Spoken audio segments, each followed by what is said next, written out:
파선한 배에서 부활을 경험하다.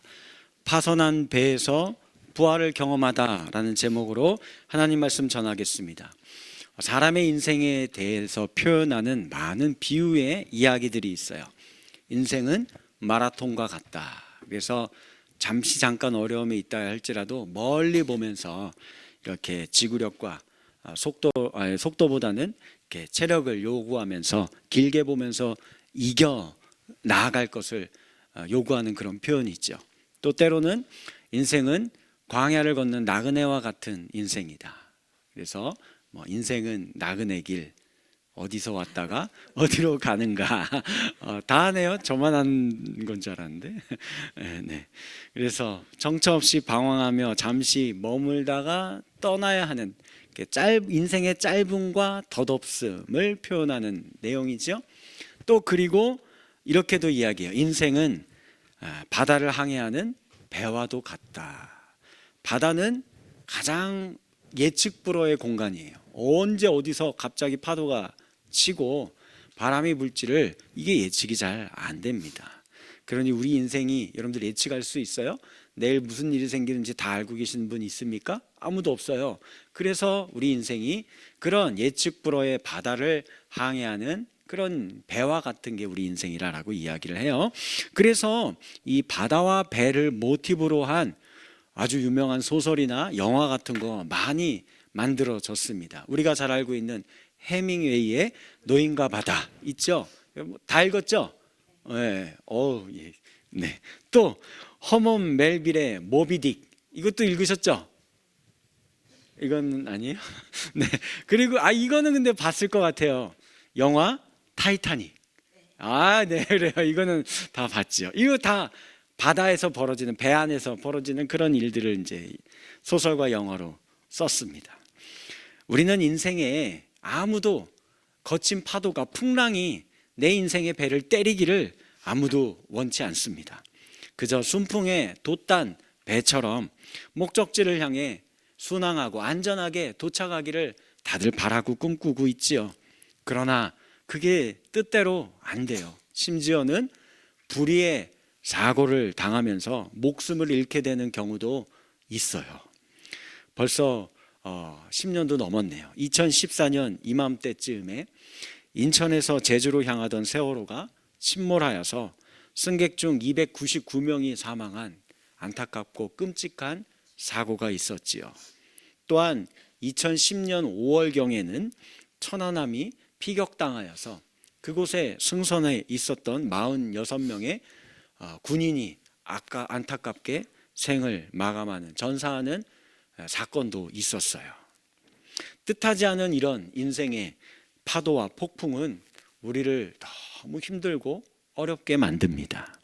그래서 누군가는 수십 년을 다녔던 직장을 잃고 떠나야 하는 경우가 있을 수도 있고요. 누군가는 행복했던 결혼 생활이 갑자기 종지부를 찍어야 하는 상황이 벌어질 수도 있고, 누군가는 교통사고를 당해서 평생을 장애를, 후유증을 시달리면서 살아야 하는 분들도 있을 겁니다. 또 누군가는 암투병에서 패하여 안타깝게 생을 마감하게 될지도 모릅니다. 이런 인생의 파도와 풍랑은 우리를 너무 힘들게 만들어요. 지치게 만듭니다. 그런데 성경을 오늘 보니까 오늘 본문에도 이런 폭풍과 풍랑으로 인해서 배가 부서지고 돛이 꺾여지고 파선한 배가 이리저리 그냥 파도에 휩쓸려 다닙니다. 이제는 이게 좋다가 안 돼요. 이제 자기 마음대로 배를 항해할 수도 없는 지경에 이르러서 헤매이고 있었던 배 한 척이, 그리고 그 배 안에서 벌어진 한 사건의 이야기가 나옵니다. 그게 오늘 읽은 사도행전 27장의 말씀이에요. 자, 이 배는 알렉산드리아에서 로마로 가고 있었던 상선이에요. 상선. 그러니까 이집트에 있는 밀을 가져다가 로마에 수출해서 파는 상인들의 배인데, 이 배에 로마로 압송해 가는 죄수들도 일부 승선시켰습니다. 그래서 이 배는 팔을 무역에 대한 밀이라든지 이런 상품들을 가득 들어찼고, 그리고 성경 말씀 보니까 사람은 276명이 탑승하고 있어요. 그 중에 누구도 있었던 걸까요? 네, 사도 바울도 있었는데 수갑을 차고 죄수의 포승줄에 묶여서 죄수의 신분으로 그 배에 탑승했습니다. 이 배가 항해하는데 지중해 한가운데에 그레데라는 섬, 지금은 크레타라고 불러요. 크레타라는 섬 쪽에서부터 바람이 점점 세져 강풍이 불어옵니다. 이거를 유라굴라 강풍이라고 성경은 이야기를 해요. 이 폭풍이 배를 때리기 시작을 하는 겁니다. 그래서 이때부터 배가 파손되고 난파된 상태로 무려 14일 동안을 900km를 폭풍에 이리저리 막 떠돌아다니면서 언제 뒤집어져서 배가 전복돼도 이상하지 않을 그런 시간들을 계속 보내는 거예요. 배가 이제 파손된 지 벌써 사흘째 되는 날, 이제는 안에 있던 선원들이 이거 이러다가 우리 진짜 다 빠져 죽게 생겼다.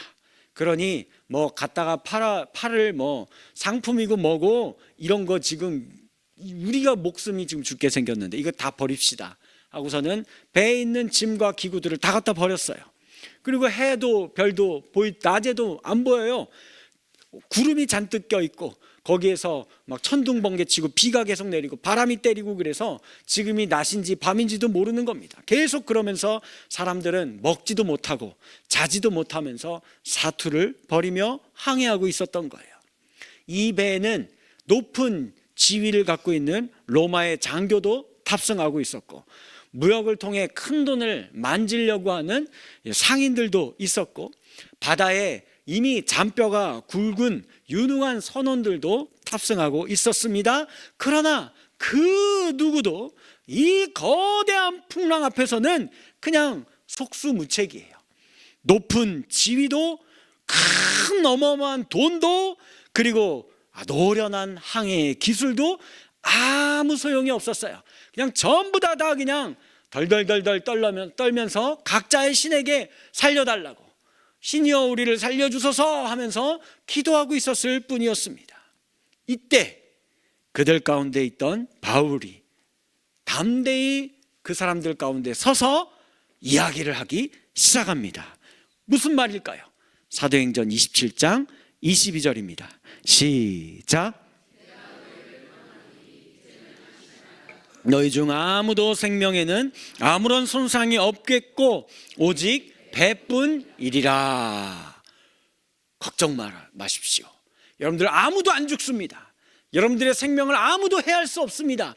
배만 고장나고 난파되고 파손될 뿐이지 걱정하지 마세요 라고 이야기하면서 사람들 사이를 다니면서 안심시키고 위로하고, 아픈 사람 있으면 안수해서 기도해 주면서 그 두려움과 공포가 가득한 배 안을 점점 이렇게 평안하게 만들었어요. 그리고 또 며칠이 지났습니다. 그러자 드디어 하늘의 먹구름이 조금씩 사라지고 하늘이 보이기 시작하고, 바람이 점점 잦아지고 풍랑이 잦아지면서 저 멀리에 육지가 있는 게 보이기 시작하는 거예요.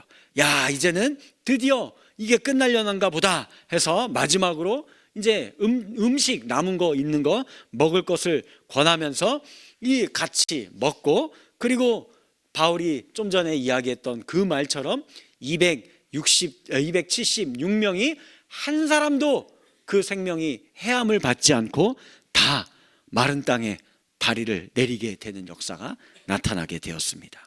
정말 바울의 말처럼 된 거예요. 지위가 높은 로마의 장교에게 바울이 조언도 해주고, 경험과 기술이 높은 선원들을 통제하여 포기하지 않게 해주었습니다. 희망과 용기를 잃고 두려움에 떠는 사람들에게 살 소망을 주는 이야기를 전해주었고, 그리고 그 배 안에 이런 일들도 있었거든요. 일부 선원들 가운데에는 야, 이거 아무리 봐도 이건 끝났다, 그러니 우리만이라도 살자. 그래서 배에는 항상 뭐가 있어요? 조그만한 구명정 이런 거 있잖아요. 그거 바다에다 따로 띄우고 거기에 우리 도망가자, 우리라도 살자라고 했었는데 바울이 그걸 막아요. 안 됩니다.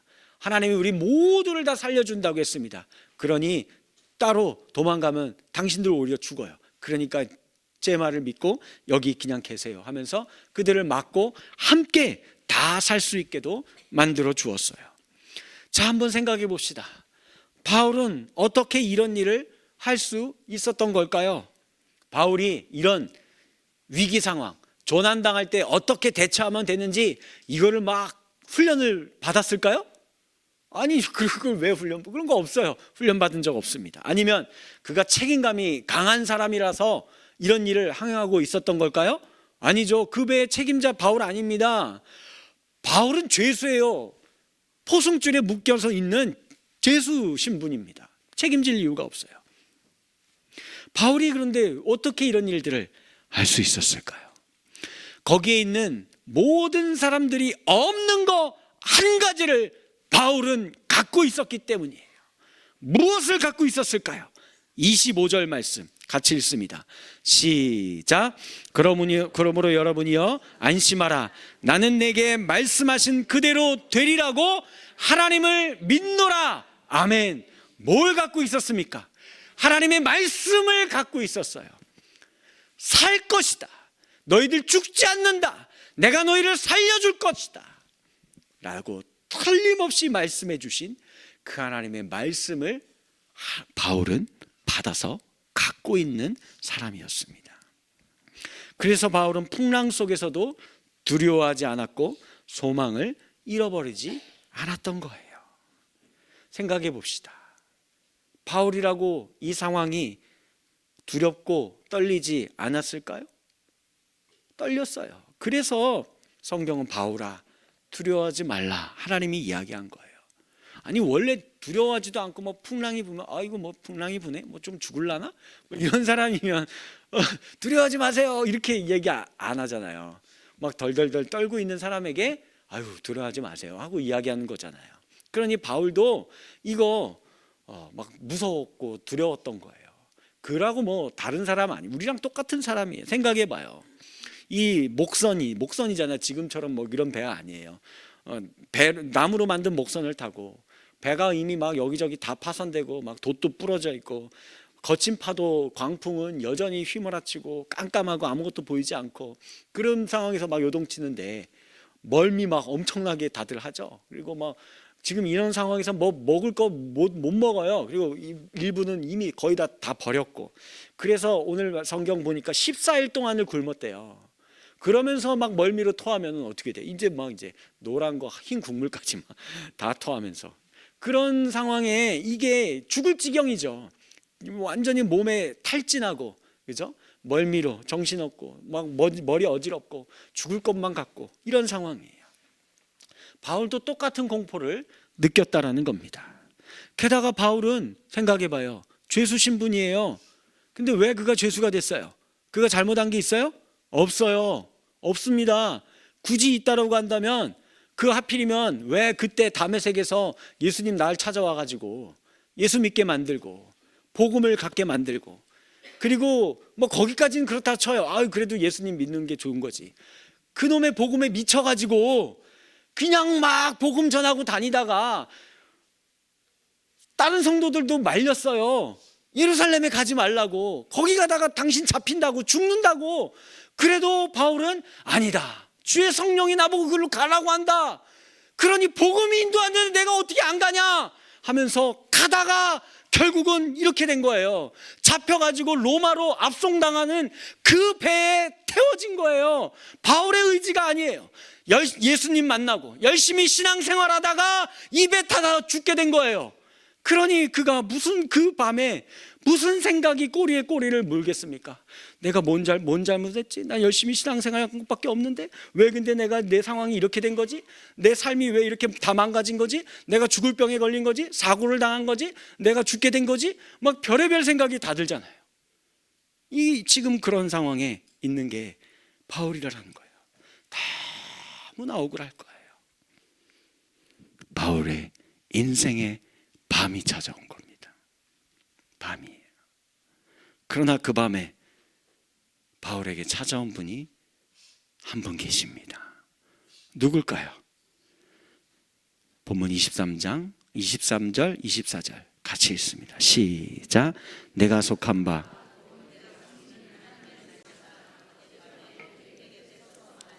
바울아 두려워하지 말라. 어제 밤에 내 곁에 서서, 누가요? 하나님이요. 근데 언제? 밤에요. 밤이 중요합니다. 모든 역사는 밤에 이루어져요. 밤은 절망의 때를 상징하죠.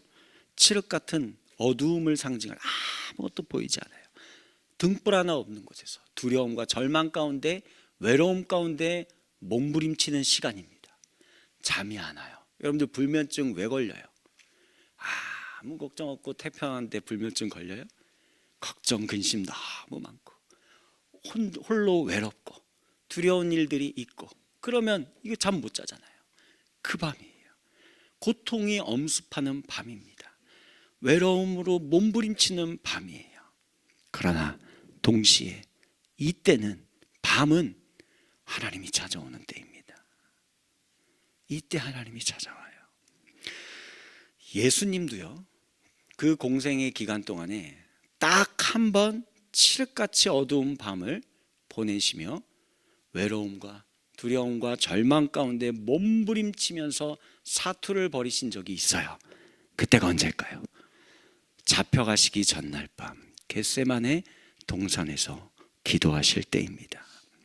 마가복음 14장 34절 말씀하시되 내 마음이 심히 고민하여 죽게 되었으니 너희는 여기 머물러 깨어있으라. 예수님이요, 처음이에요. 이런 적. 얼마나 두렵고 무섭고 외로우셨으면 기도 부탁한 적 처음이에요. 그것도 누구에게요? 제자들에게. 제자들이 기도할 줄 알아요? 할지 모르는. 이거 여전히 제자들 아직도 조금 있으면 잡혀가는데, 그렇게 몇 번을 얘기해줘도 잡혀갈 거라는 거 생각도 안 하고 있고, 예수님 죽을 거라는 거 생각도 안 하고, 그 마음에 딴 생각하고 있던 제자들에게, 그래서 막 이거 깨어 있으라고 해도 그냥 코 골고 자고 있었던 그 제자들에게 얼마나 예수님이 무섭고 외롭고 떨리셨으면 지푸라기라도 잡는 심정으로 제발 깨어서 나를 위해 기도 좀 해다오 라고 기도한 거예요. 그리고서는 예수님 땅에 엎드려 기도하기 시작합니다. 여기 땅에 엎드린다라는 게 그냥 이렇게 해서 이게 아니에요. 이게 그냥 땅에 갑자기 팍 꼬꾸라진 거예요. 마치 누가 나를 뒤통수를 때려서 자빠지듯이 땅에 앞으로 팍 꼬꾸라져서, 그리고 거길 기어다니시면서 기도한 거예요. 그만큼 충격이고 힘드셨고 외로웠고 절망의 밤이에요. 그리고 그 예수님 뭐라고 기도하셨죠? 아버지여, 아버지께서 모든 게 가능하시니까 이 잔을 내게서 옮겨 주옵소서. 그러나 나의 원대로 마시옵고 아버지의 원대로 하옵소서. 이렇게 밤새 그 밤에 어두움 속에서 사투를 벌리신 것입니다. 그때 누가 찾아와요? 하나님이 찾아오죠. 하나님의 말씀이 그에게 임하죠. 그래서 예수가 이제 그 밤중에 사투를 끝내고 일어서요. 그리고 제자들에게 말합니다. 가자. 나를 파는 자가 이미 가까이 왔다. 자, 가자라고 이야기합니다. 그리고 죽음을 향해 나아가시는 거예요.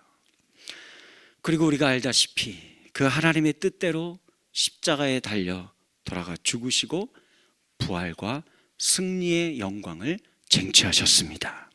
사랑하는 수원고색평강교회 성도 여러분들이요, 혹시 여기 계신 분들 가운데 사도 바울처럼 예수님처럼 인생의 밤에 거하고 있는 분들이 계십니까?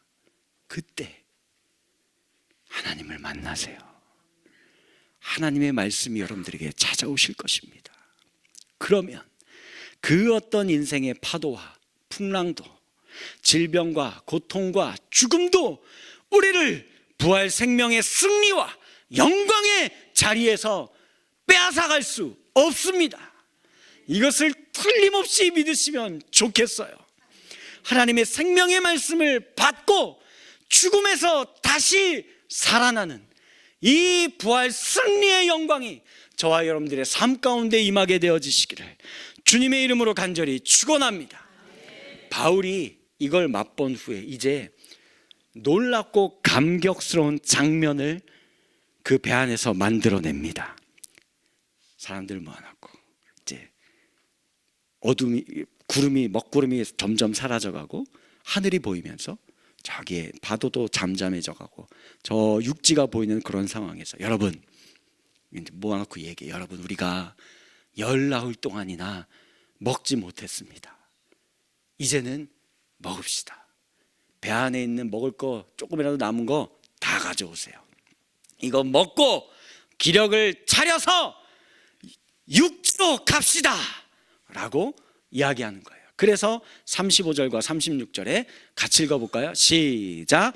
떡을 가져다가 모든 사람 앞에서 하나님께 축사하고 떼어 먹기를 시작하며 그들도 다 안심하고 받아 먹으니 아멘. 여러분들 여기 보시면 떡을 가지셨다, 축사하셨다, 떼어 나누셨다, 요 세 가지 동사가 사용되었던 적이 예수님 공생의 사역에 중요한 사건이 벌어졌을 때 요 내용들이 나옵니다. 언제일까요? 첫 번째, 오병이어의 기적 사건이 벌어졌을 때 예수님께서 떡을 가지고 축사하시고 떼어 나누어 주었더니 5,000명이 먹는 역사가 나타났습니다. 그리고 또 언제일까요? 잡혀가시기 전날 밤 제자들과 마지막 최후의 만찬을 나누실 때에 그 떡을 들고 축사하시고 떼어 제자들에게 나누어 주셨죠. 그리고 마지막 하나가 더 있는데 언제일 것 같아요? 엠마오로 가는 두 제자요. 예수님이 옆에서 하나님 나라의 일들에 대해서 설명해 줬는데 못 알아듣는 거예요. 그러다가 예수님이 모닥불을 펴놓고 그들에게 떡을 드시고 축사하여 그들에게 떼어 주셨더니 그들이 먹자 어떻게 됐어요? 눈이 밝아져서 아, 우리 옆에 있었던 분이 예수님이구나 하고 드디어 깨닫고 발견하게 되는데 예수님이 갔죠. 이 눈의 비늘이 벗겨지는 역사가 나타난 겁니다. 그리고 마지막으로 하나가 또 하나, 오늘 이 본문의 사도행전 27장에 이 276명이 이 유라굴라 광풍과 태풍으로 인하여서 우리 인생 이제 끝났구나, 죽었구나, 우리는 다 망했구나, 인생의 밤이 찾아온 그 칠흑 같은 순간에 외로움의 고통의 두려움 가운데 절망 위에 몸부림치고 있던 그 순간에 하나님의 말씀을 받은, 하나님의 말씀을 갖고 있는 한 사람이 그곳에 나타나게 되고 그 말씀의 떡을 나누어 주고 그리고 실제로 그 떡을 이제 살게 되어서 축사하고 떼어 나누어 주는 이 생명의 은혜의 만찬의 역사가 그곳에 나타나게 된 것입니다. 사랑하는 성도 여러분들, 오늘 우리에게 찾아오셔서 말씀하시는 이 주님의 음성을 듣고 믿으시기 바라겠습니다. 어떤 인생의 풍랑과 밤에 놓여 있는 여러분들이라 할지라도 오늘 여러분들에게 주시는 이 진리와 생명의 말씀을 들으시고 믿으세요. 나는 부활이요 생명이니 나를 믿는 자는 죽어도 살겠고 무릇 살아서 나를 믿는 자는 영원히 죽지 아니하리니 이것을 내가 믿느냐? 이것을 내가 믿느냐?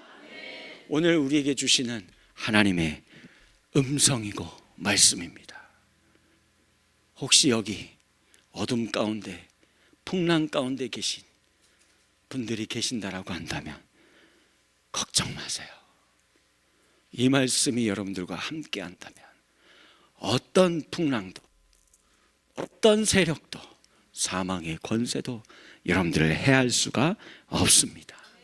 이제는 도리어 저희가 그 말씀의 능력과 생명을 가지고 저 생명이 없이 여전히 죽음의 파도에 휩쓸려 살아가고 있는 세상을 향해 바울처럼 담대히 나아갑시다.